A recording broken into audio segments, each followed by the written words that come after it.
সাপের কামড় থেকে সাবধান, অর্থাৎ কাউকে যদি সাপে কামড়ায় কিভাবে আমরা তাকে রক্ষা করবো। মনে রাখবে বেশিরভাগ সাপই কিন্তু বিষহীন সাপ, সাপে কামড়ালে বিষ যুক্ত সাপ বেশিরভাগ ক্ষেত্রে হয় না, সুতরাং কিন্তু মানুষ মারা যায়। কি করে মানুষ মরে যাচ্ছে? ভয়ে, প্যানিকে।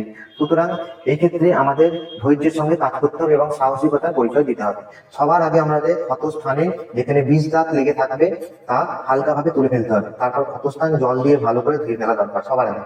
তারপরে কি করবে? তারপর বাঁ হাতে বা পায়ের উরু অংশে দড়ি হালকা করে বাঁধতে হবে, অর্থাৎ যেখানে সাপে কামড়াবে সেই জায়গাটা কিন্তু একটু উপরে বাঁধতে হবে। তবে খেয়াল রাখতে হবে প্রতি 1-1.5 ঘন্টা পরে পরে কিন্তু বাঁধনটা আবার খুলে দিতে হবে, দিয়ে আবার বাঁধতে হবে, যাতে করে রক্ত চলাচলটা বন্ধ না হয়ে যায়। সময় নষ্ট না করে কিন্তু রোগীকে দ্রুত হাসপাতালে নিয়ে যেতে হবে এবং রোগীকে সবসময় মনে সাহস দিতে হবে যে কিচ্ছু হয়নি, সব ঠিক হয়ে যাবে। আর রোগী যাতে ভয় না পায় সেদিকে কিন্তু লক্ষ্য রাখতে হবে। আর শুধু তাই নয়, বমি করতে চাইলে বমি করতে দিতে হবে এবং শ্বাসকষ্ট হলে মুখে মুখ লাগিয়ে রোগীকে শ্বাস করাতে সাহায্য করতে হবে। তারপর